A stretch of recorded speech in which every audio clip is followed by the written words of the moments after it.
So thank you everyone for coming today. This is the 68th ARMA TCIS monthly webinar on induced seismicity. Normally this is run by Madi and G, but they were both unavailable today, unfortunately. So you're going to have to deal with me hosting temporarily on this. Today's talk is going to be given by Grzegorz Kwiatek. So Grzegorz is the CEO and lead of GMUG. He's done a ton of work previously on both mining-induced seismicity and induced seismicity. So he brings this strong portfolio of prior work, 95 some peer-reviewed papers, as well as this PhD from the Polish Academy of Sciences. So with this, we're looking very much forward to seeing what he has to say and share today about some of his recent work. For the next upcoming speakers, we're going to have Xing Li on the 7th of August. This is going to be related to imaging ground deformation related to INSAR methods from hydrocarbon operations in Texas, as well as Xiaowei Chen the following month after that from Texas A&M with the title of the talk, To Be Determined Still at this point. So for meeting information, please feel free to pass the invite along to people. Always welcome to have more people seeing these talks. For the questions, please leave them to the end, but then put your questions, write them in the chat window so that we can see them. Of course, this meeting's being recorded and we have all of this stuff posted online. Without further ado here, though, I'll let Grzegorz go ahead and give his talk. Thanks a lot, Ren. So let me share my screen.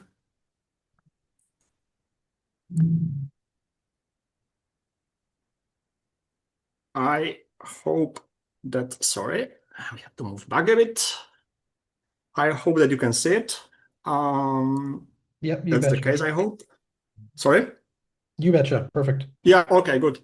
So thanks a lot for the invitation. And I have to start with an apologize for this delay in the talk. Unfortunately, I could not make it last week simply because I had a very strong infection of the throat and I literally could not sleep, could not really speak last week.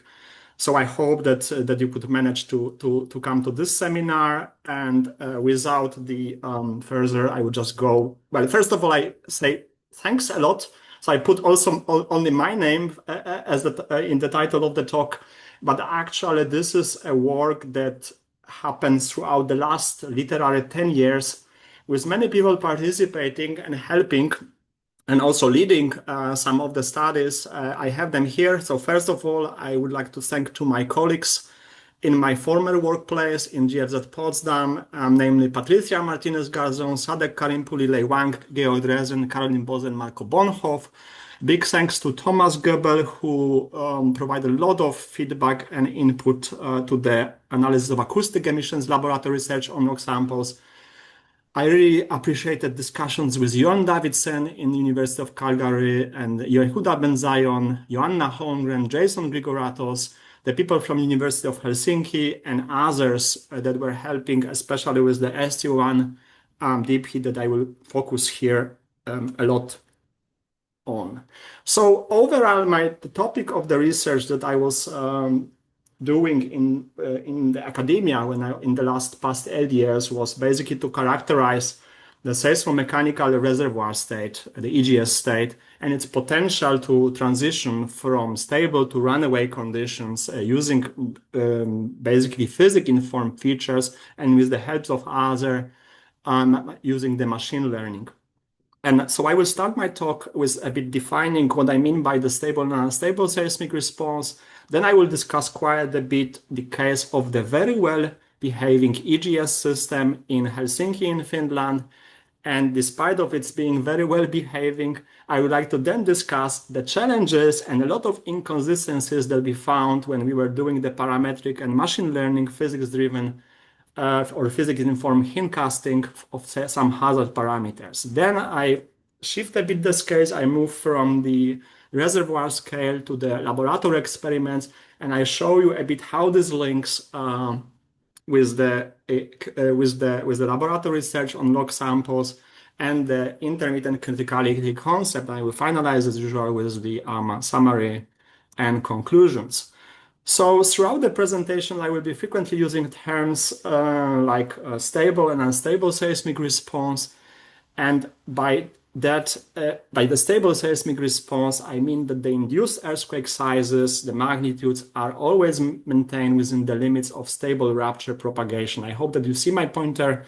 So basically, that means that they follow the existing models of the maximum magnitude, for example, the McGarr model, but there are also many other models that you can pick up from. And in addition, the seismic moment evolution or seismic energy evolution during the stimulation is essentially following some technological parameters such as an injection rate. This is in contradiction to the runaway seismic response or unstable seismic response, in which the earthquake sizes, earthquake magnitudes are completely at odds with the existing models that we know from different studies. And the ruptures are effectively unbound, driven by the tectonic stresses rather than injection operations.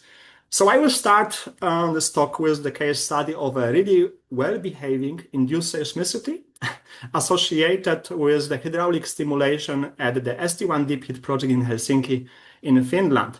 So at the time, that was the world's deepest EGS system that was composed of the well doublet of OTN2 and OTN3 wells that were basically reaching 6-kilometer depths.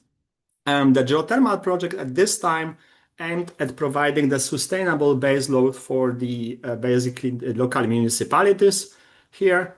And in order to prepare the reservoir, 2 stimulations have been performed. First, in 2018, it was a stage stimulation in the OTN3 well.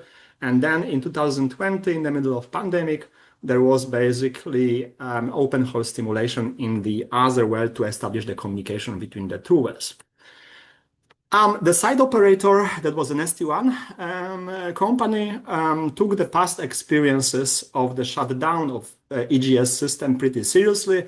I just remind you that this project was basically a year after the famous Pohang earthquake, a Pohang EGS system, where this big earthquake occurred and basically shut down the EGS system. So the ST1 company decided to basically prepare a monitoring network that was composed with the aims of maximizing the event detectability and enabling the real-time processing of seismic data. The traffic light system was designed for the site, especially by the ARUP geohazards, and essentially that boiled down to the fact that any event with a magnitude larger than 1.2 needed to be reported to the local operator, and it should trigger the assessment of injection operations. And if there would be a red alert event, which was barely a magnitude 2.1 or greater, that would actually lead effectively to the shutdown of the entire project, because it would be not profitable simply to restart it. So therefore, there was a near real-time and a largely automated processing system that was at the second stimulation actually fully automated and supported by machine learning. And this system was in operation. It was tracking the evolution of seismic activity, and actually it provided active feedback to the engineering operations, meaning that the injection engineers could modify the injection rates based on how the seismic activity is evolving. There were 2 stimulations. I already mentioned that. One was in 2018, and it was a massive stimulations when they essentially injected 18,500 cubic meters at extremely high wellhead pressures of 90 megapascals. And that led to the pretty large seismicity that you can see here. This is over 38,000 of events with magnitudes larger than -1.2, and the maximum magnitude was 1.7. There was also a second stimulation, much smaller stimulation in open hole section of OTN2 well. Here, only 3,000 cubic meters have been injected at lower pressures, and that actually gives a proportionally smaller seismic activity of 1,100 events above the magnitude of completeness. Overall, this maximum magnitude reached 1.7, so that was essentially below the red alert system that was set up by TLS. So the control of the induced seismicity was a bit like ad hoc developed on the site. So during the first stimulation, the team that I was actually also part of thanks to the high resolution monitoring, we quickly realize that basically the seismic energy release is proportional to the hydraulic energy that is pumped. And essentially any stop in injection operations leads to the quick decrease in the seismic activity. So during one of the stages of the first stimulation, the second stage, we will perform at the highest wellhead pressure and also at the higher injection rates. We had this deviation, we had the sudden acceleration in the induced seismicity and seismic moment release and occurrence of pretty large amber alert events. And that, well, together with the observable evolution of the maximum magnitude, led to the project team being aware that basically at the target volume of fluid injected, which was at this time meant to be 20,000 cubic meters, the big event can basically inevitably happen. So to mitigate the seismic hazard, the team decided to follow one of the maximum magnitude models, that was the model of Gallis here, which, and in a nutshell, this model of Gallis assumes that the maximum magnitude at any moment of time in the geothermal reservoir is constrained by the total elastic energy stored in the EGS. So the project team basically attempted to reduce the total amount of energy stored in the system. That was by reduction in the hydraulic energy input rate to basically increasing the dissipation of the elastic energy by basically increasing the resting periods in between subsequent stages of the stimulations. And this stabilized the seismic energy release at the lower, let's say, level until the end of the project. Basically, the maximum magnitude was not exceeded. So there are, so after that stimulation and after a number of studies that I only can really provide the references here, so we identified three major factors that were contributing to the successful control of this maximum magnitude and stable seismicity release at the S1 Helsinki. And we actually, over the last years, exploited these factors in a depth in different publications. So the first key element was an adaptive injection strategy that I already introduced a bit, guided by the near real-time seismic monitoring that essentially boiled down to the limiting the hydraulic energy input rate and consequently this elastic energy stored in the system. The second that I would like to talk about in the next slides is the favorable structural inventory of the reservoir, so the existence of certain structural features or non-existence, and also favorable stress conditions. And finally, the third component contributing to the stable seismic release was the lack of significant stress transfer. So if we go very quickly through that elements, so the adaptive injection strategy is essentially relying on balancing the hydraulic energy input rate, taking into account the feedback from the observable seismic energy release. In other words, you basically try to keep your seismic injection efficiency, basically the parameter that was inferred by, I think, by Sean Maxwell in 2011, and basically keep it constant as much as possible. And if you would see the increase or basically dramatic increase, I mean, that should basically trigger the assessment of injection operations.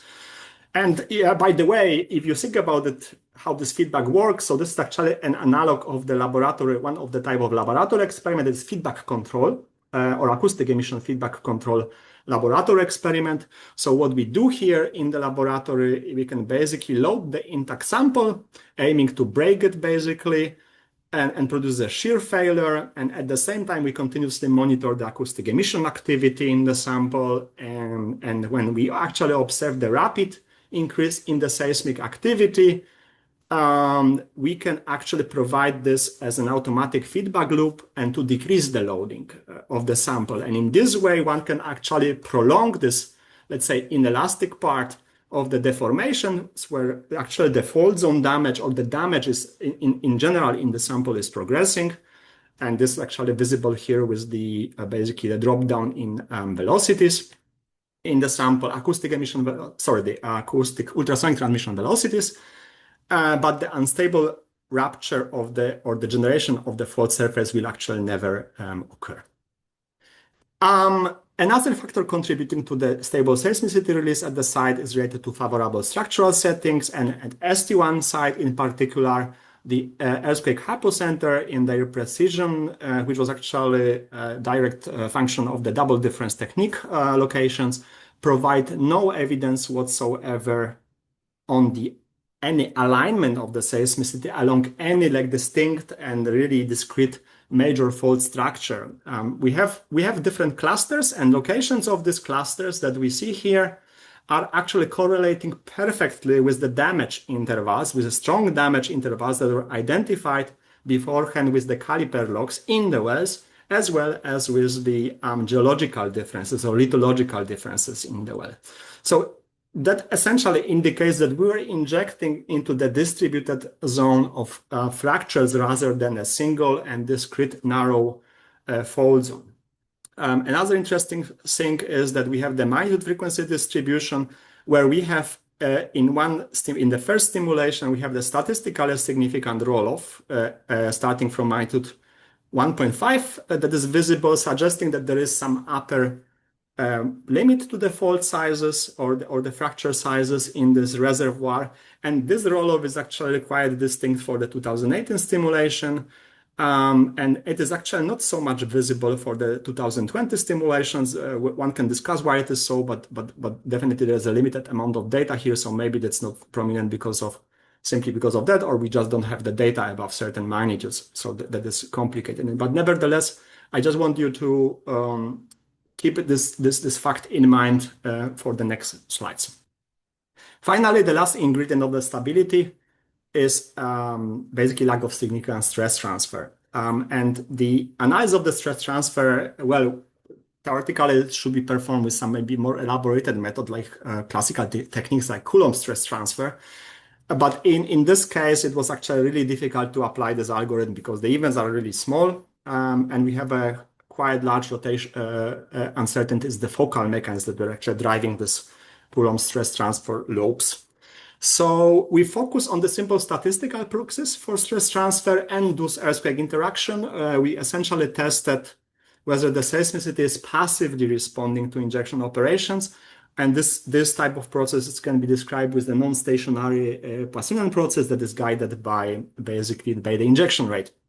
So, and if we would observe some clustering, significant clustering, that would suggest interactions between events and likely also the stress transfer. So basically we have a different statistical proxies. One of those is the spatial temporal clustering using the Bayesian Paczewski metrics that was later developed further by the late Ilya Zalyapin and Benzion. And basically that analysis is separating the catalog into the background and clustered seismicity. And in the case of the ST1 reservoir, regardless of which stimulation we are talking about, we have only 12% of events that are that are basically displaying any clustering, which is much less than is observed for the tectonic seismicity. So that is essentially suggesting minor interaction between events and those limited stress transfer maybe. Likewise, we tested also other parameters such as inter-event time ratio and magnitude correlations. These are essentially to identify some kind of deviations from the Poissonian process in the sense of some cascades or accelerations and decelerations in seismicity rates. And neither of these parameters show that we observe any significant interaction between consecutive events. So to sum up that part, the seismicity in ST1 is controllable or stable as you wish because it is responding solely to injection operations in favorable structural and stress conditions. That said, seismic energy is directed to hydraulic energy input and maintained within the limits of stable rupture propagation. We have a quasi-stationary Poissonian process driven by injection rate and no significant earthquake interactions. Overall, the other studies also show that basically this 3D distributed network of small fractures is likely simply inhibiting any large stress concentrations. And we definitely do not have any discrete and narrow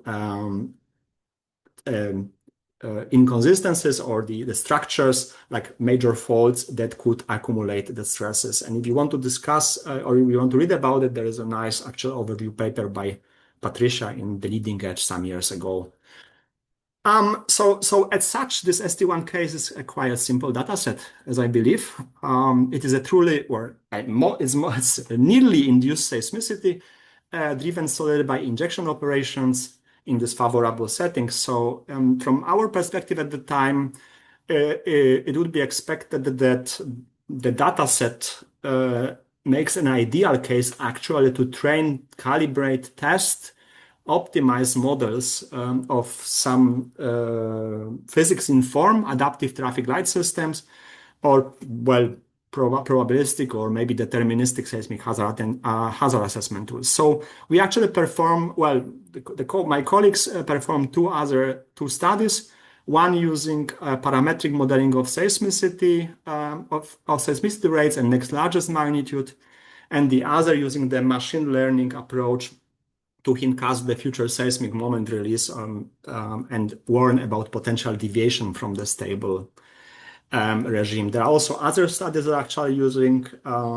this data, for example, the study of Kim et al. Here, that I also recommend to read. So the first study is by Jason Rigoratos from ETH in Zurich, and essentially to model the seismicity rates, he combined the seismogenic index model with Omori law, and the parameters of the model were seismogenic index, the Shapiro's seismogenic index, the B value, and the P value from the Omori law. And he tested actually different magnitude frequency models. I mean, was one unbounded model, and the other truncated Gutenberg-Richter distribution. So using the time series of these parameters that I just mentioned, we basically calculated the next that are shown here. We basically calculated the next largest magnitude using the popular models that were available in the literature, and that uses either the total volume of fluid injected. Or some of them are using seismogenic index, and some are even using some other supplementary parameters. For example, they judge on the balance between, or the partitioning between, the seismic and aseismic processes. And a cherry on the top of these models was a next record-breaking even model that actually used only the catalog of seismic induced seismicity for the next largest magnitude estimation. So the calibration of the model was performed on the initial portion of the seismic data that you can see here, and then we hindcasted the remaining time period using injection rate as an input parameter. And despite of the close proximity of the two stimulations, we obtained completely different parameterization of this critical model components, such as D value, seismogenic index, that were in addition depending on actually a model of the magnitude frequency that we were choosing. So the effect of that was that you could not really extrapolate the parameters from the first stimulation to the second stimulation, because that would not work at all for the second stimulation. Also, the performance of this modeling was different between the two stimulations. So for 2018 stimulations, we were kind of really well reproducing. This is the red line and black line here. We were kind of reproducing quite well the rates, whereas for the second stimulation, this training data that we use were apparently not so good, because basically the hindcasted data were basically out of phase sometimes, and also totally underestimating the seismicity rates. It was not much better with actually maximum magnitude estimates. So there was also complete inconsistent performance between the two stimulations. So we had the performance. So the performance was defined in quite qualitative way. Basically, meaning that the model is the best performant if it does not underestimate the magnitude, and it keeps close to the observed magnitude in a hindcasting sense. So, and if you want to read about it, I think that there are very nice papers that discuss how the measurements of the performance, if you are interested in that topic.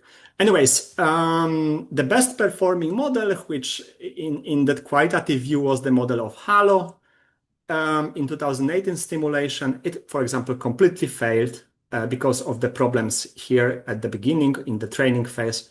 in 2020.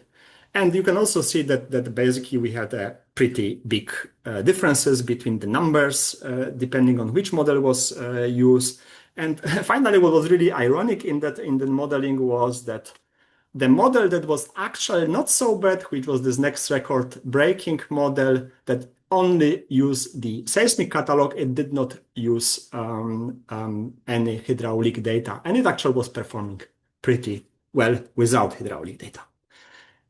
So the difficulties in constraining model and model parameters that we had were identified, there was a lot of speculation here, there were a lot of hypotheses, but we ultimately settled on that there are some subtle variations in the reservoir itself, and basically they are maybe related also to the different injection protocol. So for example, we basically have an activation of some pre-existing and confined volumetric fracture network, and that is producing this geometrical constraint likely on so it basically defines the choice of the magnitude frequency distribution. This is working, so the truncated model is better essentially, but whereas this is obvious for the first stimulation, it is not so obvious for the second stimulation where the seismicity is scarce. So you actually would have to assume that it is a truncated model, and if you would use the other one, you are actually making a big mistake in the modeling. We also found that basically some of these clusters here are actually hosting larger events and host some secondary structures inside that seems to be like alignments that are hosting larger events, and these larger events are generally increasing the, for example, seismogenic index parameter.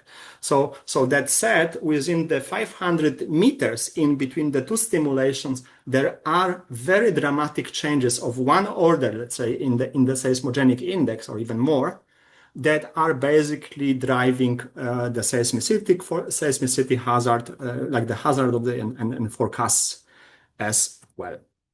The second study was performed by Sadek Karimpuli from the GFZ Potsdam, and here we applied the machine learning based approach, and we essentially hindcasted the cumulative seismic moment and evaluate whether the reservoir displays some deviation from the stable seismicity release. The input to this modeling was constituting of hydraulic parameters, like cumulative volume injected, and a number of seismomechanical and statistical parameters that were describing basically the changes in the structural inventory of the reservoir, earthquake interaction, and also evolution of the seismic activity. So that was well implemented in a AI machine learning scheme. There were different types of scheme used. I will not go into details. I just recommend to read the paper here. And basically, having in mind this importance of this structural complexity from the past study of parametric modeling, we also tested this machine learning scheme on two different data sets. One is from Cooper Basin, which has a basically confined fall zone.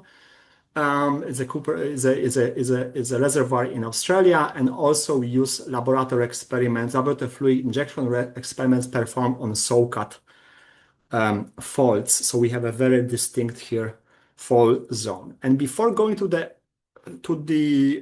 results, I would like to shortly talk about the seismomechanical parameters because I need them also for the last part of my talk.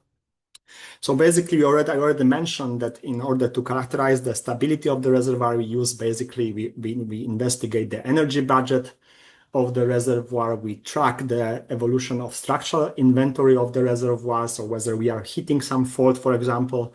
And finally, we also characterize the earthquake changes, potential changes in earthquake clustering and interaction, because this is what also may indicate that the conditions are changed and they become basically more hazardous.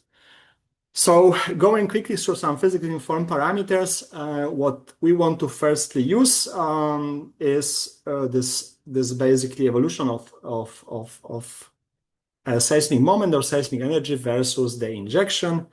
And this is actually shown here. So this stable, let's say, evolution is actually a property of many data sets. This is the chart from the work of Stefan Benz in 2020 that shows that for many reservoirs, we have this nice linear evolution that is following models of the maximum magnitude, but we also have the data sets that are completely, sorry, that are completely at odds with this expected behavior. Well, one prominent example here is the Pohang in South Korea that we know how it ended up. But also there is a Cooper Basin here in Australia that is also kind of going across the expectancy here. So we essentially measure how this evolution is going. We know, for example, what are the, let's say, bounds for the models, what is the expected slope for the stable reservoirs, and if this is basically exceeding, more specifically, if it goes like at the higher slope, this is essentially no good for the seismic hazard. As for the parameters describing structural inventory evolution, we could employ parameters describing the geometry of the hypocenters, for example, through the fractal dimension. So is it volumetric deformation? Is it the planar deformation? And that sort of stuff. We can also describe the fracture heterogeneity by comparing neighborhooding focal mechanisms using the Kagan angle, for example. So basically, you are checking if the focal mechanisms of neighborhooding parameters are aligning, suggesting that maybe we are on some fault suddenly. And finally, we can also discuss the statistical distributions of fracture lengths, or basically or maybe the stress changes using some indicators such as B value. As we are going to the parameters characterizing earthquake clustering and potentially earthquake interaction and stress transfer. So the idea here is, I am repeating slightly myself here, is to basically capture a potential deviation from quasi-stationary Poissonian process.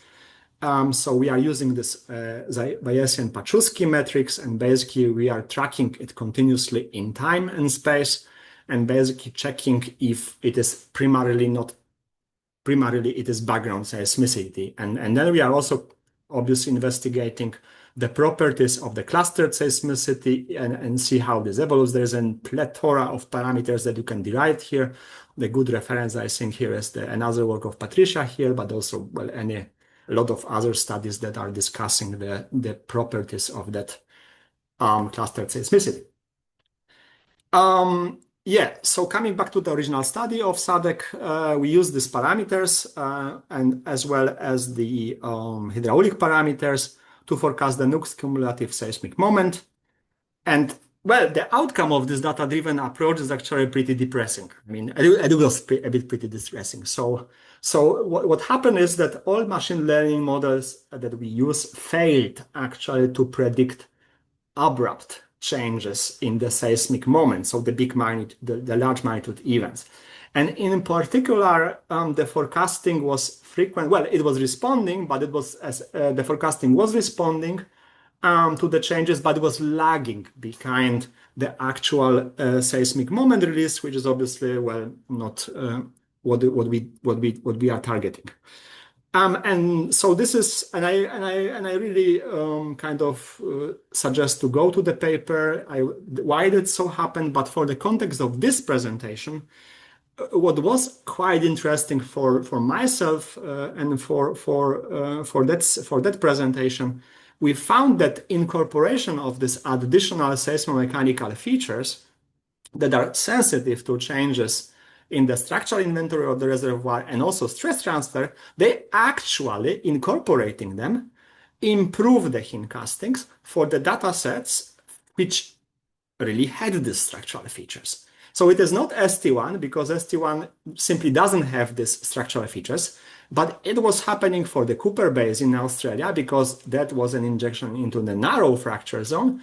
And it also improved, especially for the laboratory, where basically we had a very distinct Socat fault structure that possibly so possibly the acoustic emission activity here, the properties of that allows us to forecast the seismic anomalies with a much better performance.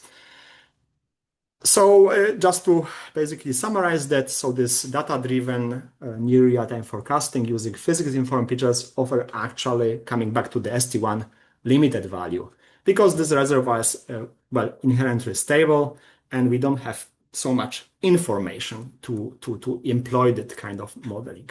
So to summarize, to conclude this part, both hindcasting approaches were not extremely successful, I would say.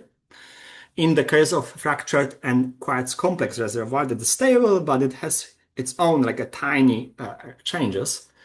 And the parametric modeling was sensitive to model assumptions and the constraints of the model, and data-driven, I already mentioned, could not, well, basically learn enough from data sets and to produce the reliable forecasts because the seismicity is quite non-informative.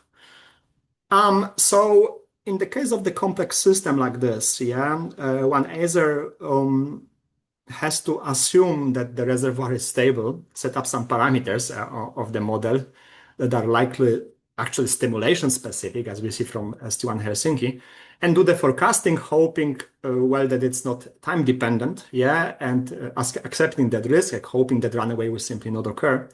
The alternative is, well, to really develop further the monitoring of the seismomechanical processes for such systems, well, also developing the techniques. And basically, and this is especially if we aim for the data-driven techniques using the AI. So in recent years, vast amount of data were kind of gathered in the in situ laboratories with the particular example of the Walter experiment that was performed in Bedretto by ETH and partners, the SteamTech in Germany and also EGS Collab in US. And these data are collected using the multi-sensor networks. If you consider the seismic monitoring, so they cover much broad range of the length scales of the seismic process. Aside that, we are also monitoring much more different parameters, and all these parameters are basically measured in a near field. So that would be lovely to have that type of resolution with, let's say, 6 or 7 orders of magnitudes of recordings in case of seismic data and really apply it here and see what comes out. And I hope that this is a future. So, okay, but let's stop here for the moment. And you may ask why we were pursuing still this path. What is the value of the seismomechanical parameters in a complex fault system, and or is there any value in this pretty complex data-driven approach? And I believe the answer is yes, and this is based on let's say the experiences I had from the laboratory stick slip friction experiments, and this is what I like to discuss a bit in the last couple of slides. So we are moving to the extremely small scale here. So I will be talking about the stick slip experiments on pre-fractured granite samples that were containing the heterogeneous and pretty complex fault here. It's not a flat at all. It's a pretty thick. Basically, it's such fault resembles a complex fracture network that is observing in nature surrounding some principal fault plane. And the sample was subjected to the triaxial stress state, and the loading was performed at constant axial deformation. There was a number of experiments that were performed. Essentially, well, there was all work of Thomas Goebel in GFZ geomechanical laboratory in Germany. So the seismicity was monitored with the network of 16 acoustic emission sensors that provided a perfect actually coverage of the seismicity and allow us to develop the seismicity catalog and moment tensor catalog. So the continuous loading of the sample with such complex fault is actually leading to the corresponding very complex slip pattern. And this is revealed in these external stress measurements here that you see this kind of saw cut. It's not clean saw cut. There are a number of small and large stress drops here that you can see, and this is actually also imprinted in the acoustic emission activity that is violently changing here depending where we are. And this is essentially showing that we have a very complex slip pattern. We observe essentially the small acoustic emissions that you see here, like the dots, but we also have a kind of larger earthquakes that are like a patches, like asperities of the centimeter size that are popping. Well, in this animation, you cannot clearly see them, but basically they are leading to the kind of visible or not visible stress drops, depending how big the patches are. And finally, we have every now and then, here we have the 5 moments when we have this big runaway sort of earthquake that crosses essentially the whole sample, and it happens right now, basically, in the presentation. So we use the catalog containing the 800,000 events and over 120 full moment tensors, calculate 16 different parameters describing the damage and stress evolution in such complex fault zone. And the parameters, well, I will just go quickly. So this you can see them here. I mean, of the maybe novelty here is the parameters that were calculated from fault plane solutions. We basically kind of calculate from the 100,000 moment tensors, we calculate local in-time changes in the focal mechanisms variability, and we also use the slip directions to perform actual stress tensor inversion from the focal mechanisms. And out of this, we have a number of parameters that characterize the local stress state from acoustic emissions from the stress tensor inversion in time and space. Well, I cannot go too much into details here, but first of all, what we realized when we were doing that study is that our parameters pool that we have is responding to the roughness developed occurring at different basic key roughness or the stress occurring at different length scales. So we have the sub-millimeter, let's say, scale that is related to the temporal evolution of this individual acoustic emission events, basically the grain size roughness evolution. We have the asperity size, that you have a couple of asperities here shown with this kind of transparent elements. So we have the asperity centimeter scale roughness or stress that is described by the collective properties of acoustic emission, by their clustering, by their localization properties in space, in time. And finally, we have the sample scale roughness, like the global relief. And this is described by some other parameters that are, for example, a time-dependent evolution of the b-value. So like the global, regardless of where it is happening in the space.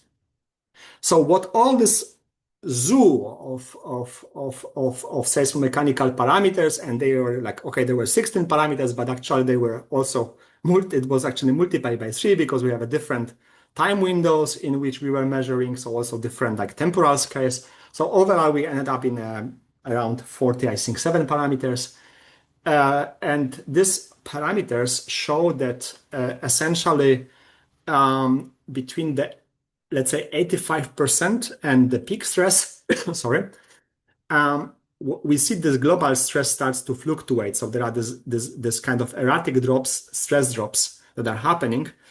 And actually, this is also reflected in the properties of many seismomechanical parameters. So the parameters are either saturated at certain level at this stress state, or it presents the kind of erratic behavior that you can see here, and then there is a big failure. So there is a moment when basically many parameters are displaying kind of erratic behavior. And this stage, so above, let's say, 85% of the peak stress, is, as we believe, a critical stage of this complex rough fault, which can be actually conveniently described with or understood the whole process with what is called intermittent criticality framework. So in this framework, at the high level of stress, the system is continuously approaching and retreating from the failure. And this is visible in the combination, or it can be interpreted from this seismomechanical parameters that shows the saturation and erratic behavior, and the retreats from the final failure are caused by the slips, indicating the failure of asperities at the different length scales, so the centimeter scales, and these asperities are essentially progressively smoothening the roughness or the corresponding stress field. And ultimately, what is happening is that with this kind of development of the asperities in the late stage of the, let's say, one cycle, we have a significant portion of the fault that where the stress or the roughness is basically removed. And in that state, at the high level of stress, even a random perturbation of the stress somewhere by literally a single acoustic emission event can well lead to the system sides, even on the runaway even can occur. So we basically, or Sadek Karimpuli from GFZ Potsdam used the seismomechanical parameters and essentially performed the unsupervised clustering using K-means approach. And the machine learning machine was basically asked to divide the data into the three clusters, which we later call stable, transitional, and unstable. They are shown here with this color. And the outcome of the classification is actually shown here with the different colors. And this is overprinted on the stress scale. And just a note, obviously the stress data are not a part of that classification. That would be simply too easy. So what we see here is that this unsupervised system is essentially identifying multiple kind of critical states that predominantly occur in this, let's say, higher level of stress.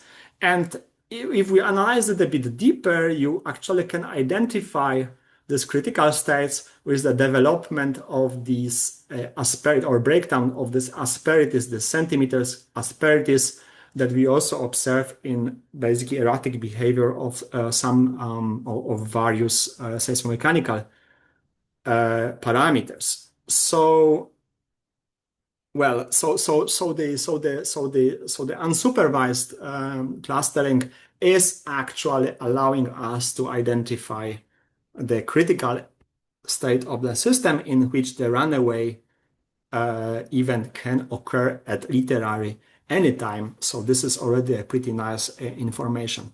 Obviously, one can also try to forecast the runaway event itself.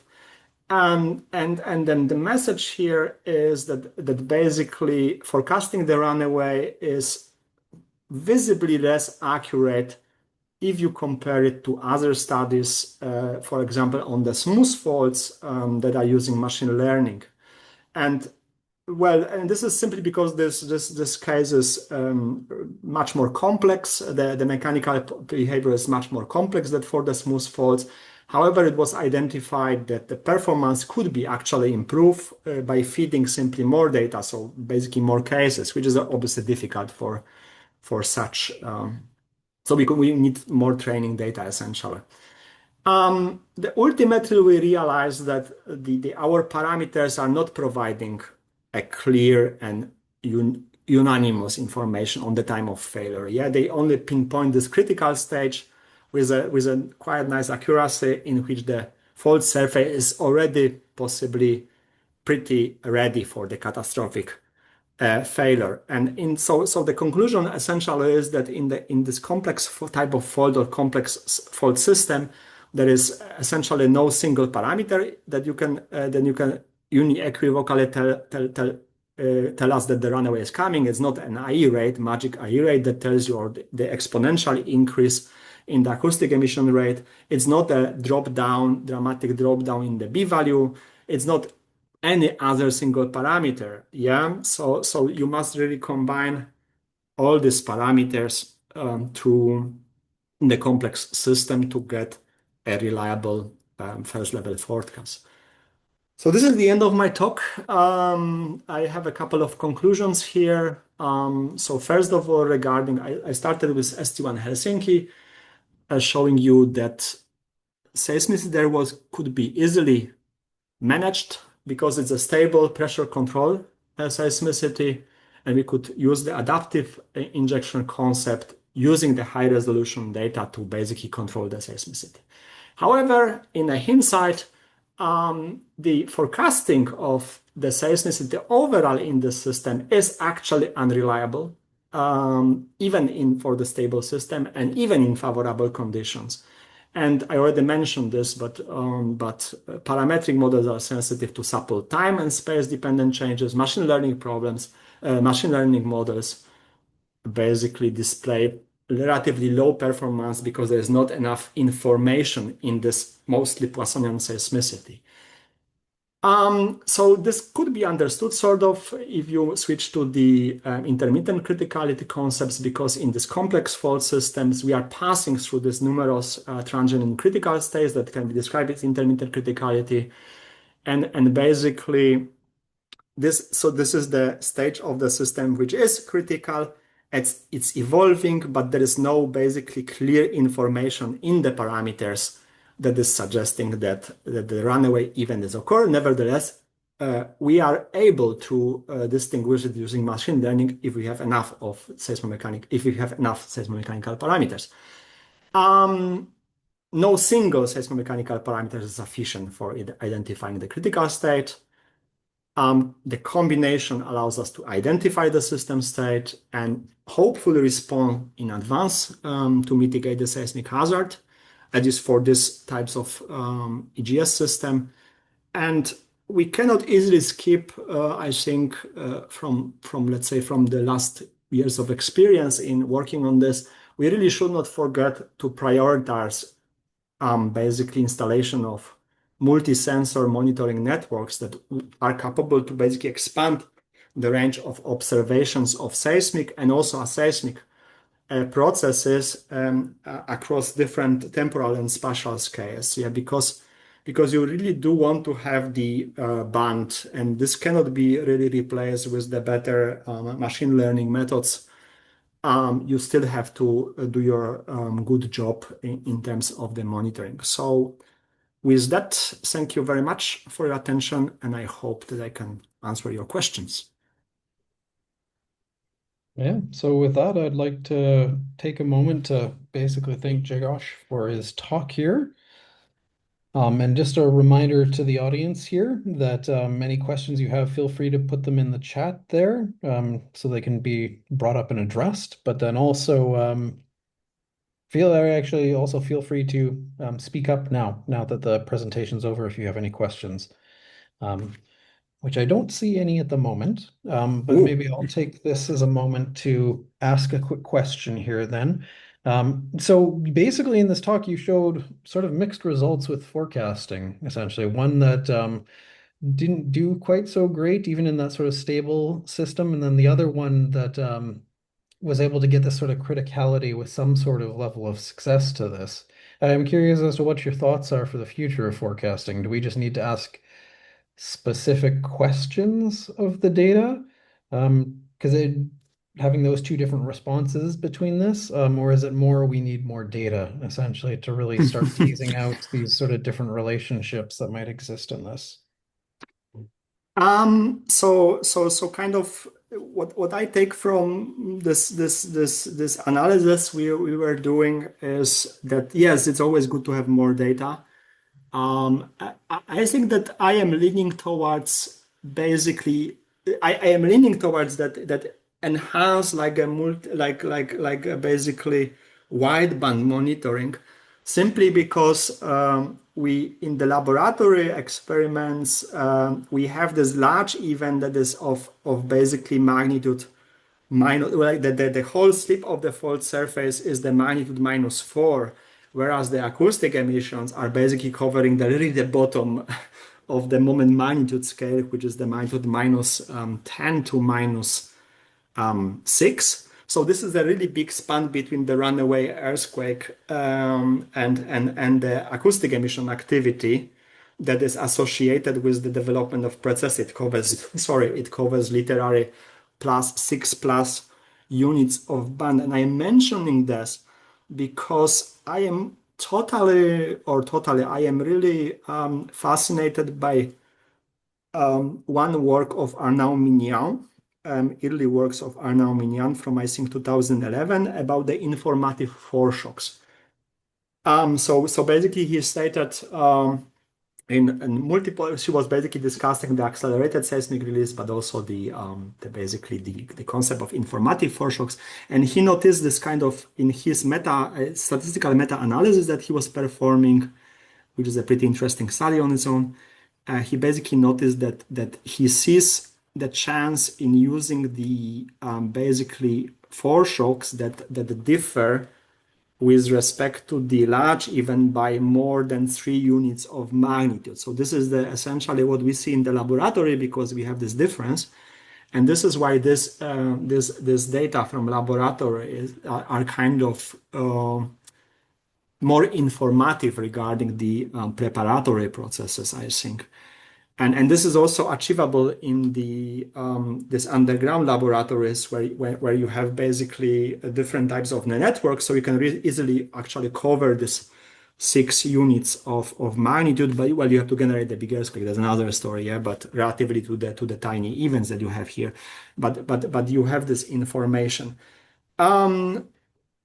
So yeah, so no, I don't think that there is. I mean, so there is a lot of parameters that we tested, and not that possibly you can possibly organize in a better way. We were basically running around with the parameters, but if you follow the papers of SADC, yeah, there are clear candidates.